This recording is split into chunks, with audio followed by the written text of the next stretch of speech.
Eh bien, bonjour à tous et bienvenue à notre webinaire consacré aux évolutions du congé paternité et de l'accueil de l'enfant. Bonjour à tous. Alors, avant de commencer, on souhaite vérifier que tout fonctionne correctement au niveau du son et de l'image. Donc, si jamais vous rencontrez le moindre souci, on va dire technique, si vous avez voilà, un problème de son, vous n'hésitez pas à nous l'indiquer dans la zone du chat qui est à votre disposition.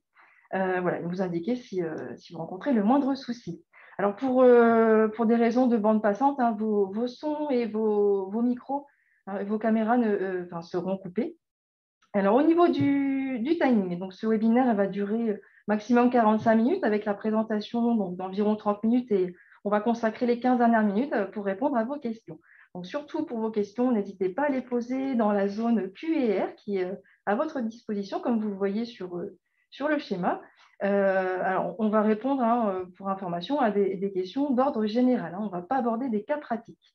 Donc juste pour information, le support qu'on voit aujourd'hui ensemble, on va vous l'envoyer par mail d'ici demain dans la journée. Voilà, tout ce qu'on voit aujourd'hui, on vous l'enverra par mail.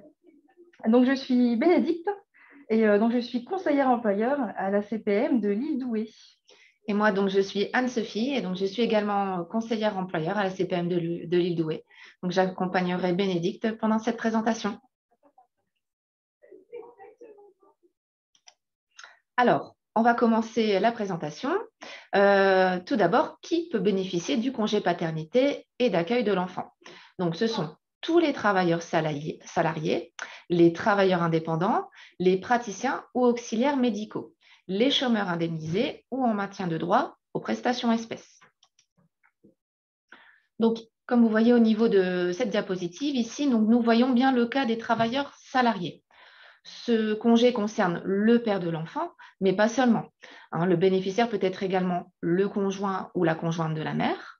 Ça peut être une personne qui est également liée à la mère par un PACS ou vivant maritalement avec elle. Donc, vous retrouverez toutes ces informations sur les bénéficiaires, plus précisément sur le site amélie.fr. N'hésitez pas à aller jeter un coup d'œil. Donc, il y a un focus sur le congé paternité avec des petits rappels sur les bénéficiaires. Alors, un point maintenant donc, sur la durée de ce nouveau congé paternité.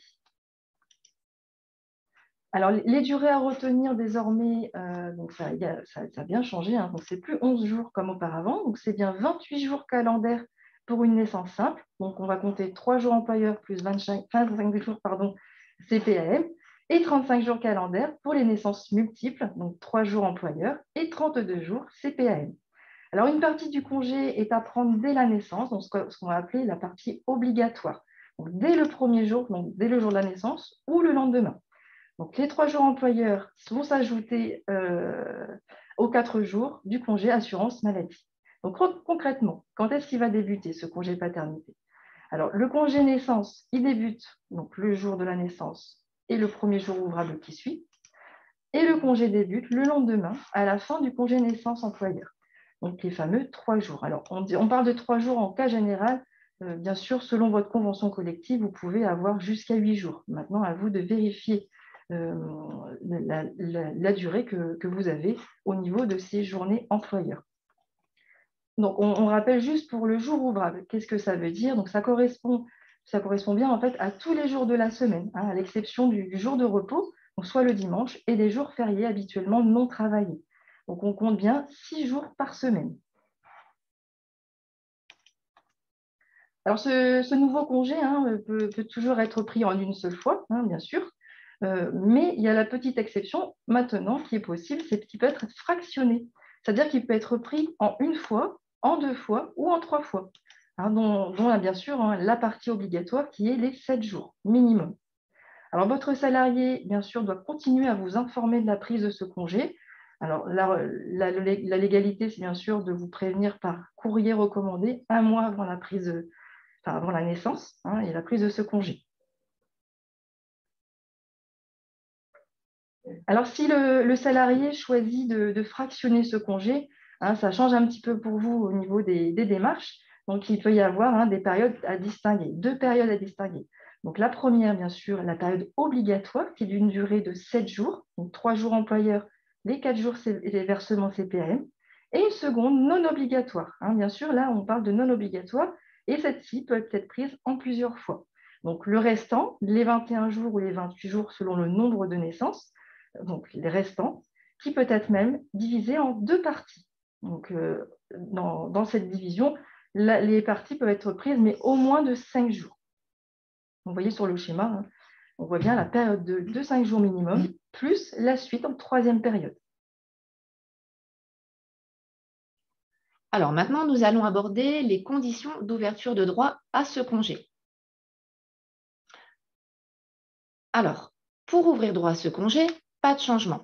C'est comme pour ce qu'on appelle le risque maladie. En fait, il y a des conditions qui sont cumulatives. Il faut avoir droit à avoir 10 mois d'affiliation au régime général, donc c'est toujours nécessaire, ainsi que d'avoir travaillé 150 heures de travail salarié au cours des 3 derniers mois précédant l'interruption de travail.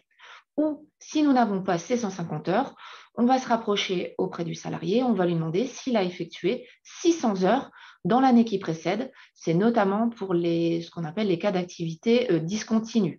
Un exemple, par exemple, les intérimaires qui effectivement peuvent avoir des mois de salaire différents ou l'activité peut être différente, donc discontinue. Donc voilà, l'idée, c'est toujours d'aller chercher l'ouverture de droit pour ces salariés qu'ils aient le droit au congé paternité.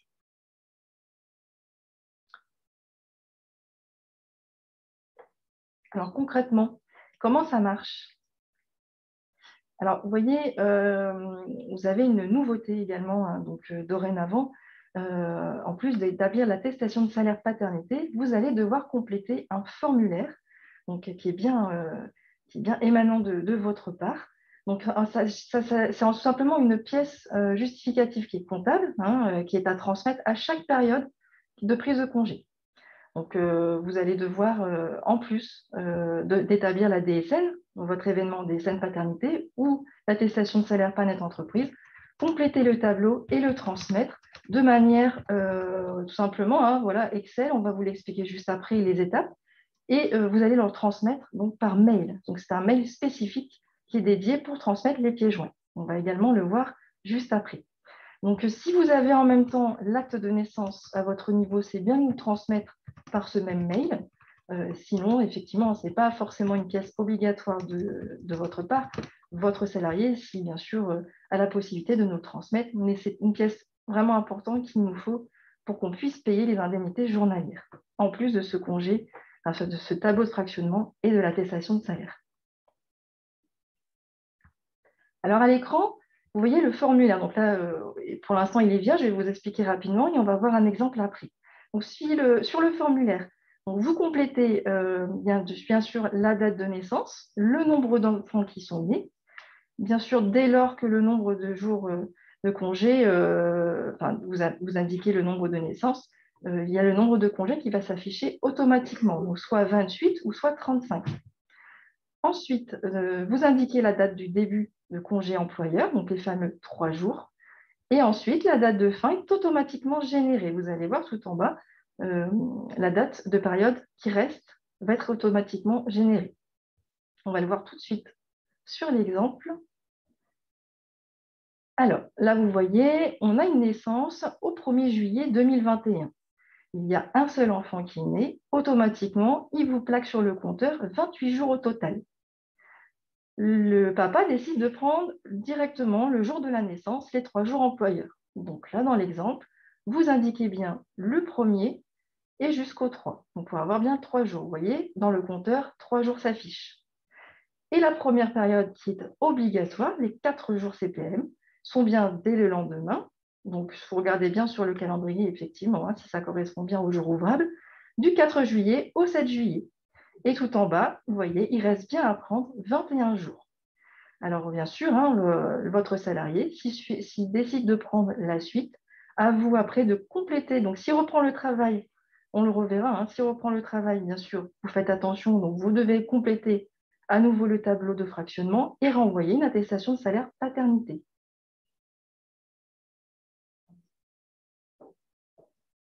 Alors, le formulaire comme je l'expliquais à l'instant, donc le tableau de fractionnement et format Excel qui est à compléter, ainsi que l'extrait d'acte de naissance, hein, si vous l'avez bien sûr à votre niveau, sont à envoyer sur une adresse mail qui est dédiée. Donc avec la nouvelle procédure donc des pièces justificatives, donc vous voyez hein, sur le lien si vous voulez, hein, vous cliquez tout de suite sur le lien procédure de transmission des pièces jointes.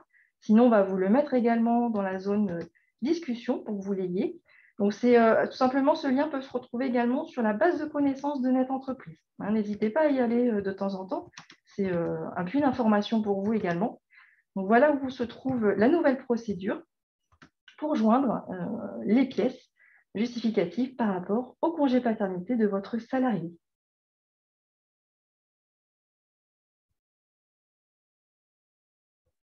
Alors, pour l'attestation de salaire, donc évidemment, pour ceux qui ont l'habitude d'établir des attestations par le biais du logiciel de paie, donc transmission d'événements en DSN, voilà, hein, vous faites comme habituellement, vous choisissez bien le motif paternité surtout, et puis votre logiciel va reprendre les salaires hein, suite à vos DSN mensuels, bien sûr, hein, toujours en salaire net. Et pour celui qui procède par l'attestation de salaire par Net Entreprise, hein, voilà, donc surtout cochez bien Net Entreprise, on va juste le voir après. Pour le dernier jour de travail, donc surtout vous indiquez bien la veille du premier jour d'indemnisation de l'assurance maladie. Ne vous trompez pas, parce qu'effectivement ça peut avoir un impact, mais en tout cas c'est bien la veille de ce premier jour d'indemnisation de l'assurance maladie. Donc, le congé employeur est soumis à cotisation sociale et en fonction du dernier jour de travail hein, que vous allez indiquer, le système il va déterminer automatiquement la période de référence à retenir. Et ici, donc, hein, pour ceux qui pratiquent l'attestation de salaire par Net Entreprise, donc pour rappel, hein, voilà, hein, c'est pas une obligation de le transmettre par la DSN. De toute façon, dans tous les cas, Net Entreprise est toujours là est toujours ouvert. Donc, par contre, vous n'oubliez pas de cocher brut, pardon, vous n'oubliez pas de cocher réduit, hein, comme l'indique la slide, excusez-moi. Donc, réduit, hein, c'est tout simplement les salaires nets. Hein. Donc, les bruts moins les 21%. Donc, vous indiquez bien les périodes de référence à retenir, donc les 3 derniers mois, et bien sûr, vous validez chaque ligne hein, pour pouvoir passer à l'étape suivante.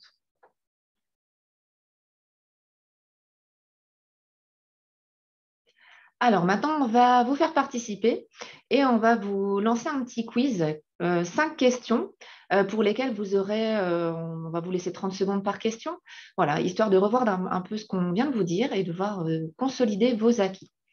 Alors, on va vous lancer le quiz.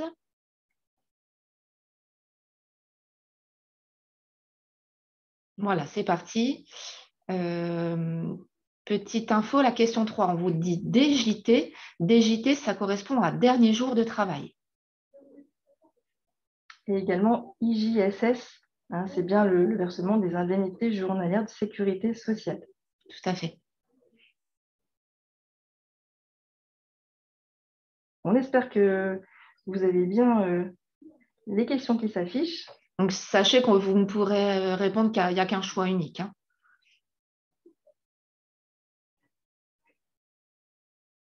Ah, c'est bon, on voit que vous commencez à répondre. Super.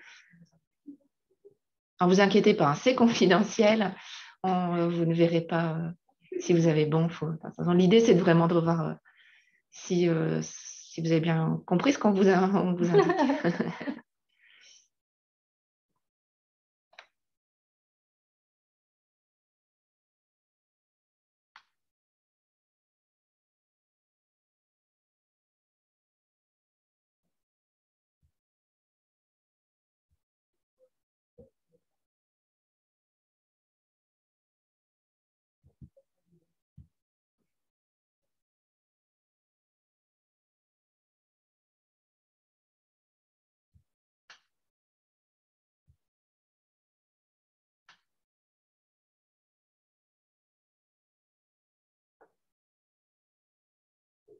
Je pense qu'on va pouvoir... Alors, on va passer à la partie des réponses. On va revoir les 5 questions. Donc, Bénédicte, je mets ça en sondage. Elle met fin en sondage. Voilà. Partage les résultats. Alors, attendez. Je pense que je vais devoir... Voilà. Voilà pour les résultats. On va voir maintenant On va voir maintenant chaque question. chaque question. Hop.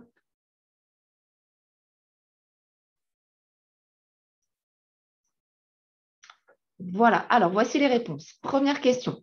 Alors, les conditions d'ouverture de droit, comment ça marche? Est-ce que c'était donc 150 heures de travail sur 3 mois ou 10 mois d'immatriculation et 150 heures de travail sur 3 mois? Eh bien, en effet, deuxième réponse, c'est bien des conditions cumulatives. Il faut avoir 10 mois d'immatriculation et 150 heures de travail sur 3 mois. Seconde question, les droits aux IJSS s'étudient au premier congé obligatoire juste après la naissance ou à chaque période supplémentaire fractionnée.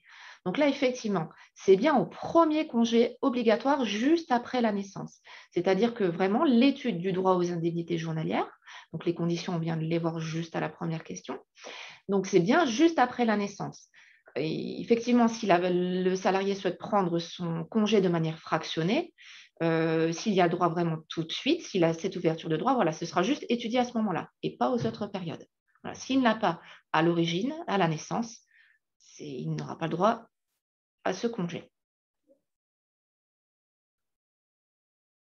Alors, quel est le dernier jour de travail pour le premier congé obligatoire à la naissance? Donc, est-ce que c'est la veille des 3 jours employeurs ou la veille des 4 jours indemnisés par l'assurance maladie? Donc, on l'a vu tout à l'heure avec Bénédicte qui a fait un bon focus là-dessus. Donc, faites bien attention, c'est bien à la veille des 4 jours indemnisés par l'assurance maladie. Ensuite, quatrième question. Au fait, il débute quand ce congé paternité et d'accueil de l'enfant?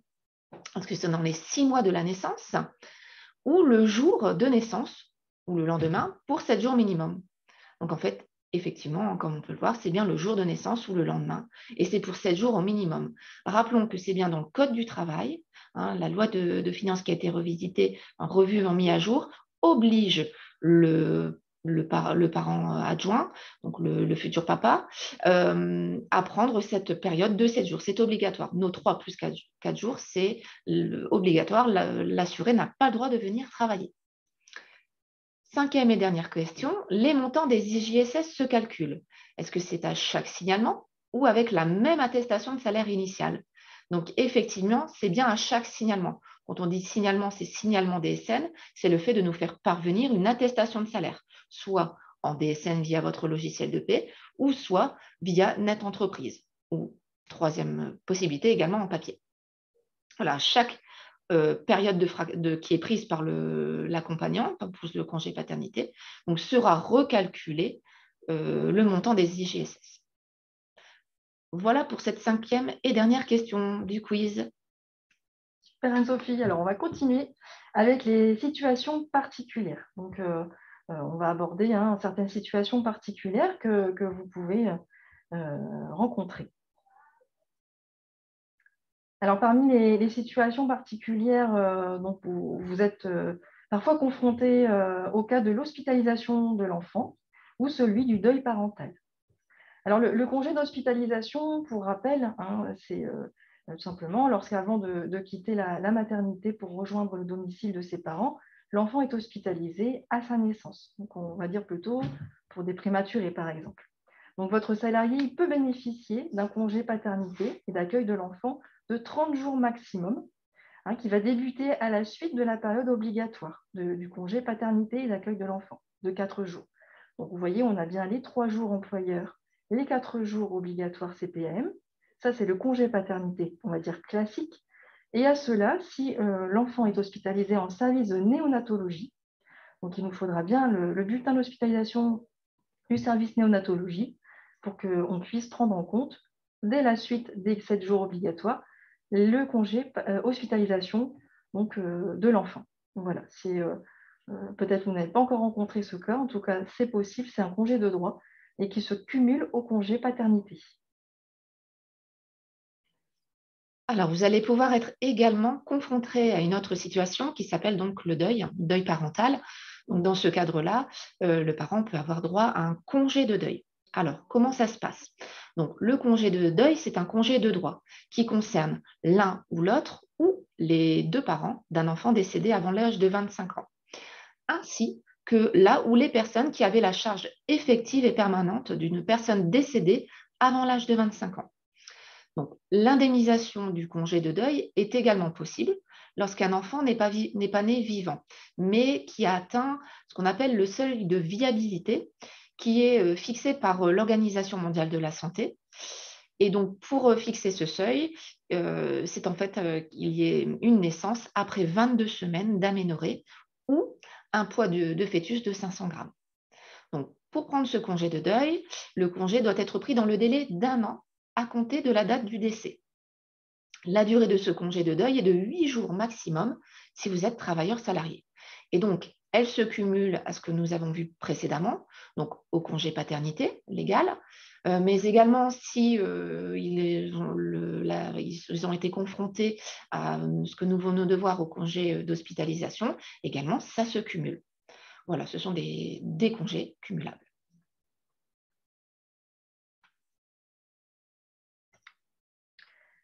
Alors, on va revoir ensemble les principaux points qui sont à retenir par rapport à tout ce qu'on vient d'expliquer. Ça fait beaucoup d'informations, on en est conscient. Donc, n'hésitez pas à poser vos questions. Alors, ce nouveau congé débute tout de suite par une période obligatoire de 7 jours minimum. Les 3 jours employeurs, les 4 jours CPN. Le restant, ce n'est pas une période obligatoire et ce congé peut être fractionné en plusieurs périodes. Donc, le congé, il peut être pris dans sa totalité directement, en une seule fois. Et bien sûr, votre salarié vous informe de la date prévue de la naissance. Ça reste, voilà, il doit vous prévenir de la prise du congé.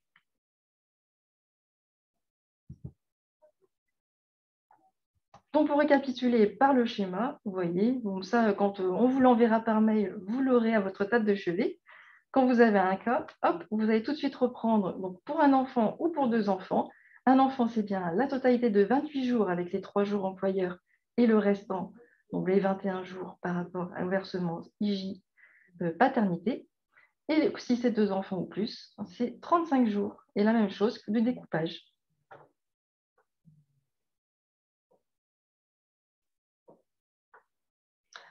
Alors voilà, nous avons fini la présentation. Là, on vous remet, à titre d'information, le lien que je vais vous mettre d'ailleurs tout de suite à l'instant dans la zone de discussion. Donc, pour pouvoir accéder à nos prochains webinaires, n'hésitez pas à vous inscrire. On a déjà mis jusqu'à la fin de l'année. Certains sont déjà inscrits d'ailleurs à d'autres thèmes. Donc, n'hésitez pas à vous y inscrire. Donc là, on vous remet à l'écran nos coordonnées utiles. Vous avez donc le site internet, on en a parlé de Amélie Entreprise. Également sur Net Entreprise, vous pourrez retrouver ce qu'on appelle le MOOC pour des formations avec plein d'informations utiles sur l'utilisation notamment de Net Entreprise ou même du paramétrage de vos logiciels avec la DSM. Et puis également la base de connaissances de Net Entreprise. Vous retrouverez également donc nos contacts téléphoniques. Vous avez donc Net Entreprise avec le téléphone 0820 000 516, la hotline de l'assurance maladie, mais également si vous souhaitez faire un point pour le suivi de vos dossiers concernant vos dossiers d'indemnité journalière. Donc, il y a la plateforme employeur au 36 79. Voilà, c'est pour ces informations. Alors, on a beaucoup de questions. Donc, on va se charger. Bon, Ouais. ça va, il est 10h27. On avait prévu jusqu'à 10h45. Donc, on a 15 minutes pour répondre à vos questions. Et tout de suite, on vous prévient, si jamais on n'a pas le temps de répondre à toutes vos questions, ne vous en faites pas. Quand on vous enverra le diaporama, on reprendra toutes les questions, on y répondra, on vous enverra tout ça par mail. Donc, au moment de l'envoi du diaporama. Alors, déjà, j'avais répondu par le chat. Le support, ne vous inquiétez pas, vous sera envoyé dès demain par mail. On a tous vos mails, donc voilà. On va vous envoyer tout ça. Je te laisse peut-être, Bénédicte, répondre à une autre première question. Alors, oui, donc, je vais prendre les questions. Alors, bonjour désormais. Donc, comment devons-nous envoyer à la CPM l'acte de naissance et le formulaire de fractionnement sur Net Entreprise, nous n'avons plus la possibilité de déposer des pièces. Effectivement, vous avez raison. Donc, depuis le 18 janvier, il y a eu un gros changement sur Net Entreprise à l'étape 7, puisqu'il n'y a plus de possibilité de transmettre les pièces jointes. Et si jamais vous n'avez pas pu vous connecter au moment où on l'a expliqué, effectivement, c'est une nouvelle démarche que vous avez à faire. Donc, transmettre les pièces justificatives par un mail spécifique. Donc, on vous enverra, bien sûr, dans le diaporama, vous aurez la procédure que vous pouvez retrouver également sur la base de connaissances de Net Entreprise, où vous avez donc du coup la procédure vous expliquant comment vous devez transmettre et surtout le mail de la caisse de rattachement de votre salarié. Je vous l'ai remis dans le lien, mais on peut peut-être, je vais partager mon écran, on va vous donner la petite astuce pour pouvoir retrouver. Alors, attends, parce que du coup... Voilà, je partage mon écran. Parfait. Voilà, alors, excusez-moi. On va vous donner l'astuce pour retrouver le code postal de rattachement de votre salarié.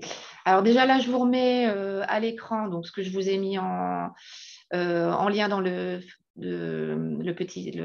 chat, voilà, c'est simple, ce que vous allez retrouver pour retrouver. Donc là, vous avez l'ensemble des adresses mail des caisses primaires. Donc, il faut bien envoyer vos pièces, comme vous l'a dit Bénédicte, à la bonne caisse d'affiliation de votre salarié. Mais c'est vrai que pour les grosses structures, vous ne connaissez pas forcément, on ne peut pas tout connaître par cœur au niveau des caisses. Donc, petite astuce, vous vous connectez sur amélie.fr. Et lorsque vous vous connectez, vous devez avoir un petit pop-up qui s'ouvre avec « Sélectionnez votre caisse ». Donc ici, vous pourrez l'indiquer le code postal de résidence de votre salarié. J'indique par exemple, il habite Lille, bon, c'est relativement simple, mais voilà, 59 000. Et donc, j'ai tout de suite la caisse d'affiliation, l'île Douai. Et donc, je peux reprendre dans le petit tableau la caisse de l'île Douai, qui est donc la caisse ici, 595. Et donc, je pourrai envoyer mes pièces à cette adresse mail. Voilà. Donc, il y a un délai de traitement, hein, mais voilà, normalement, on les reçoit bien. Sinon, vous devriez avoir un message de non-délivrance de votre mail. Alors, on va reprendre d'autres questions. Je ne sais pas si tu en vois, Bénédicte, là. Oui. Donc, en cas de fractionnement, il faut envoyer le formulaire plusieurs fois, même si on a indiqué la suite des différentes dates. Faut-il faire à chaque fois une DSN à chaque prise? Alors, effectivement, si votre salarié décide de prendre les 21 jours, par exemple, restants en période fractionnée, ça veut dire qu'il y a une reprise de travail entre les périodes de prise de congé. Donc, ça veut dire travail, donc nouvelle attestation de salaire ou DSN, événement DSN, à nous transmettre parce que le dernier jour de travail change. Donc, on a besoin effectivement de votre attestation de salaire et du tableau de fractionnement à nous transmettre pour le tableau par mail, comme Anne-Sophie vient de vous expliquer la procédure. Donc, c'est très important de nous transmettre à chaque prise, puisqu'il y a une reprise de travail, il nous faut bien sûr le dernier jour de travail correspondant et des salaires indiqués. Alors ensuite, j'ai la question, si la maman a un nouveau conjoint, peut-il en bénéficier? Alors oui, hein, il pourra en bénéficier. Il faut maintenant qu'il prouve qu'il vit bien maritalement avec cette nouvelle conjointe. Donc effectivement, il pourra bien y avoir droit et donc il devra envoyer à sa CPM de rattachement une preuve qu'il est bien son conjoint, donc soit une attestation maritale, soit s'ils sont pacsés, voilà, s'ils sont remariés, voilà, des preuves qu'ils vivent bien ensemble et que c'est bien le nouveau conjoint. Que se passe-t-il si le salarié refuse de prendre ses 7 jours obligatoires? Il doit les prendre, c'est obligatoire, c'est un congé de droit. Me semble-t-il, mais on vous le reconfirmera, qu'il n'aura pas le droit donc à l'indemnisation de ce congé s'il refuse de le prendre. Ce qui est assez étonnant, mais voilà. Alors, j'ai également une question. Bonjour, désormais, comment devons-nous envoyer à la CPAM l'acte de naissance et le formulaire de fractionnement? Donc, c'est ce qu'on vient de voir ensemble. Hein. Vous envoyez tout par mail à la caisse primaire de rattachement du salarié. Alors, j'ai une question. J'ai fait une déclaration la semaine dernière. J'ai déclaré le dernier jour de travail la veille des 3 jours de naissance. Dois-je faire une modification? Alors, oui, on va dire qu'effectivement, c'est pas grave. Voilà, vous vous êtes trompé, c'est pas grave, mais c'est bien le dernier jour de travail est bien la veille de la fin de ces 3 jours. Hein. Donc, voilà, donc, la veille du premier jour indemnisé obligatoire CPN, les 4 jours CPN. Donc, si vous avez la possibilité, effectivement, refaites votre attestation, vous cochez bien rectificative ou annulez remplace si vous le faites en DSN et vous remettez bien le bon dernier jour de travail. C'est important, comme ça, le dossier sera complet et il n'y aura pas d'anomalie dessus. Ensuite, j'ai une question. Bonjour. Donc, en cas de fractionnement, il faut envoyer le formulaire plusieurs fois. Même si on a indiqué de suite les différentes dates, faut-il faire à chaque fois une DSN à chaque reprise? Donc, oui, il faut refaire à chaque fois une attestation de salaire si le congé est pris en plusieurs fois. Si vous avez déjà les dates pour remplir le formulaire, si vous avez déjà votre salarié, vous avez déjà dit, je vais prendre ces dates, voilà, dans les 6 mois, voilà, vous pouvez déjà nous les communiquer et nous les envoyer. Nous, on les enregistrera dans le dossier du salarié. Maintenant, attention, il se peut que votre salarié, dans les 6 mois, il change et il vous dise, ben non, finalement, je vais changer de date. Donc, bon, il faudra donc nous renvoyer le formulaire en nous précisant que voilà, il ne reprend plus à ces dates-là. Mais de toute façon, parallèlement, on aura également reçu, et pas avant, vous envoyez bien votre attestation de salaire DSN ou l'attestation sur net entreprise qu'au moment où il prend le congé. D'accord? Donc, il est vrai que quand votre salarié prend le congé en une seule fois, c'est vrai qu'administrativement, c'est beaucoup plus simple. Plus simple. On est d'accord? Maintenant, s'il a le droit de le prendre en plusieurs fois, donc à chaque fois qu'il reprend une date de congé, enfin un congé, une période de congé, pardon, il faut renvoyer une attestation DSN ou net entreprise. Alors, j'enchaîne avec Oui. la continuité justement de cette information parce qu'il y en a une question, faut-il transmettre les pièces avant la déclaration ou après? En fait, voilà, vous avez donc du coup, vous attendez bien que le congé paternité démarre, vous faites votre événement DSN ou votre attestation de salaire par net entreprise et à ce moment-là, une fois que vous avez transmis, vous nous transmettez les pièces par mail. Voilà, dans la logique, vous faites comme ceci. C'est mieux, comme ça, on a bien votre attestation de salaire qui va arriver et votre mail avec les pièces. Alors, autre question. Si le salarié est déjà en congé payé au moment de la naissance, est-ce que les CP prennent le dessus sur le congé paternité ou inverse? Donc, s'il est en congé payé, et donc il y a la naissance, donc là, les congés payés s'arrêtent. Et puis, comme on l'a vu tout à l'heure, hein, donc c'est effectivement le congé paternité qui va prendre le dessus sur les congés payés. Et donc, faites bien attention au dernier jour de travail, comme on l'a vu tout à l'heure, ce sera bien à la veille des 4 jours payés par l'assurance maladie. Voilà. Alors, on a une question sur le congé de deuil qui concerne aussi les enfants qui sont adolescents. Donc, effectivement, c'est jusqu'à 25 ans. Donc, comme on vous l'a expliqué tout à l'heure, hein, donc ce n'est pas forcément pour à la naissance. Hein. C'est jusqu'aux 25 ans.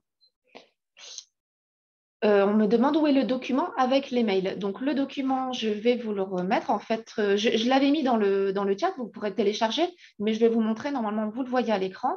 Je vais vous montrer le chemin pour aller le chercher. Donc, vous allez sur amélie.fr, vous cliquez sur Entreprise et vous allez dans Vos salariés. Vous allez retrouver donc toutes les informations qu'on vous a dit tout à l'heure. Il y a énormément d'informations qui sont mises à jour. Et vous avez les événements familiaux des salariés. Vous allez donc dans Congé paternité. Donc là, vous allez avoir toute la législation concernant le congé paternité et tout en bas, vous retrouverez les documents utiles. Mais ça, ce document, on vous l'enverra également, le fichier Excel, par mail dès demain. Mais bon, sachez que vous pourrez également le télécharger ici. Donc, vous avez dans les documents utiles le formulaire de transmission des périodes de fractionnement du congé. Et donc, vous pourrez aller le télécharger en fichier Excel. Donc, voilà, le document se télécharge. On va passer à la suite des questions. Oui, alors j'ai une question. Doit-on faire une déclaration par mail lorsque le congé hospitalisation est interrompu? Alors, non, parce que votre salarié va avoir un bulletin d'hospitalisation de sortie du service néonatologie. Donc, nous, on en a besoin pour qu'on puisse déterminer exactement le nombre de jours qu'il a à prendre. Donc, c'est jusqu'à 30 jours maximum, évidemment. Voilà, donc il nous faudra le bulletin d'hospitalisation de sortie du service néonatologie pour qu'on puisse mettre la bonne date. Alors, toujours concernant l'envoi des pièces jointes, mais c'est vrai que on va quand même en reparler parce que c'est vrai que ça a été un changement en début d'année et c'est pas Un gros forcément, changement. ouais, c'est pas réellement simple. Bon, doit-on sécuriser nos mails avec un mot de passe? C'est un fichier zip. Dans l'idéal, oui. Quand vous nous envoyez vos documents, l'idée, vous le savez, par Internet, voilà, on peut voilà, recevoir des documents qui ne sont pas sécurisés et cela peut mettre en danger vos systèmes informatiques, mais également les nôtres. Donc, il faut envoyer vos documents PDF dans un fichier zip avec, au préalable, quand vous relirez la procédure, hein, dans un premier mail, vous envoyez votre mot de passe, votre SIRET et votre mot de passe. Nous, ce sera enregistré. On pourra, là, comme ça, ouvrir votre second mail avec votre fichier, avec le mot de passe. Cela dit, pour les entreprises qui voilà, ne peuvent pas zipper leur fichier, voilà, où ça peut être compliqué, où on sait que voilà, dans ce cas-là, vous envoyez votre fichier, idéalement un fichier PDF. Et puis, vous nous indiquez bien dans l'objet votre numéro de SIRET, le numéro de sécurité de l'assuré, et vous nous indiquez donc, pourquoi vous nous envoyez ce document. Tout simplement, c'est un congé paternité ou un acte de naissance, voilà. Au plus simple, mais le plus concret possible pour que pour nos agents, on puisse enregistrer les pièces. Alors, il y a beaucoup de personnes qui s'inquiètent parce qu'ils n'arrivent pas à avoir la plateforme téléphonique, donc on s'en excuse. Voilà, retenter, hein, essayer de retenter. Peut-être qu'effectivement, il y a une surcharge en ce moment du fait de la crise sanitaire, du fait des arrêts Covid qui remontent. Mais voilà, retenter le 3619. N'hésitez pas pour poser vos questions par rapport à vos réclamations. Sinon, nous sommes là également, hein, pour tout ce qui est vos démarches DSN, par exemple sur le congé paternité. Si vous avez des questions, restez pas dans le flou, posez-nous vos questions également. Donc, vous aurez aussi notre mail pour nous contacter. J'ai une question qui est vraiment intéressante. On nous dit pourquoi devons-nous faire tout ça? Pourquoi? C'est vrai que la procédure est assez lourde. Pourquoi ne pouvez-vous pas récupérer toutes ces infos dans nos DSN? Je pense qu'à terme, ça ce sera possible. C'est une bonne question. Il faut savoir que, alors, dans les mois à venir, vous allez pouvoir aller déposer directement vos pièces sur Net Entreprise. Je parle du congé paternité. Mais ça, voilà, c'est une info qu'on vous donne comme ça. Ce n'est pas encore possible. Pour le moment, c'est la procédure que l'on vous indique, donc de nous envoyer par mail. C'est vrai que pour les grosses structures, ça peut être relativement lourd, on l'entend bien. Voilà, c'est pour ça que je trouve que c'est une bonne question. Après, c'est vrai que tout évolue, hein, donc, ça va évoluer. L'idée, c'est vrai, la DSN simplifie les choses. Maintenant, voilà, on va simplifier d'ici quelques mois, d'ici la fin de l'année, l'envoi de ces pièces jointes. Ne vous inquiétez pas. On va peut-être faire encore une dernière question. Oui. Alors, la prise du congé paternité à prendre en plusieurs fois, la période obligatoire des 7 jours doit-il être pris en compte? Et lorsque vous dites en plusieurs fois, c'est plus de 3 fois. Alors, donc le congé paternité, hein, on va récapituler rapidement. Donc, c'est bien 7 jours de période obligatoire, c'est-à-dire les 3 jours de congé employeur.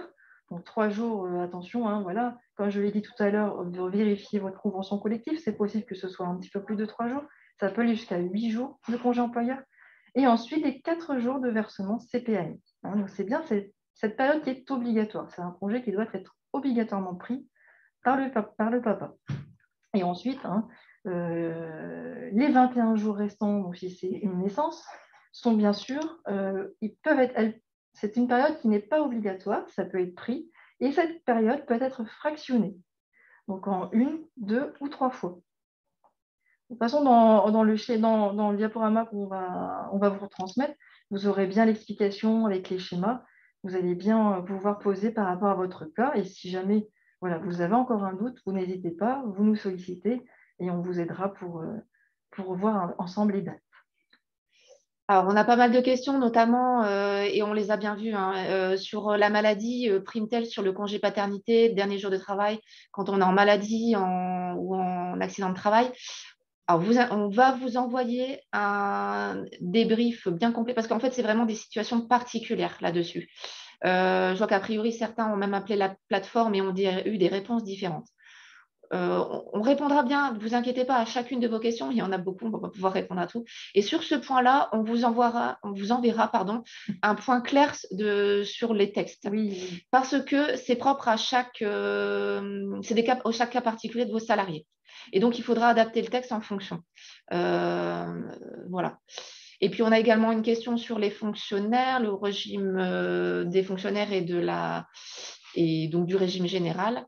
Faites bien attention, effectivement, si c'est un contractuel, qui fait moins de 28 heures, effectivement, il aura droit au congé paternité indemnisé par l'assurance maladie. Sinon, c'est un fonctionnaire, donc il n'est pas au régime général et ne pourra pas être indemnisé par l'assurance maladie. Alors, je vais juste essayer pour la dernière slide. Tu repartages Partager. Oui. Non, je ne vous partage pas le bon. Alors, attendez. J'ai un petit problème dans...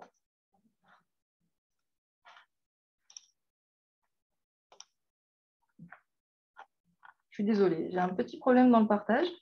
Ça ne veut plus s'ouvrir. Bon, c'est pas grave. Dans tous les cas, nos coordonnées, vous les aurez dans le diaporama qu'on vous enverra. Donc, je suis désolée, j'ai un petit problème de partage. Voilà, donc vous n'hésitez pas, donc, après relecture, hein, si vous avez des questions, vous n'hésitez pas.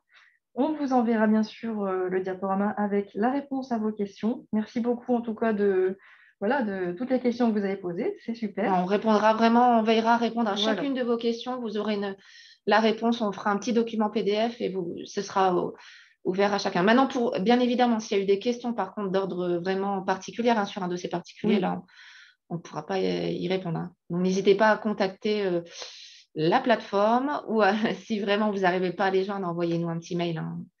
On sait qu'en ce moment, ce n'est pas évident. Et en tout cas, merci de votre participation. On vous souhaite en tout cas une très bonne journée. Excellente journée, merci à tous. Et prenez soin de vous. Et on espère vous revoir à nos prochains webinaires. Au revoir. À bientôt, au revoir.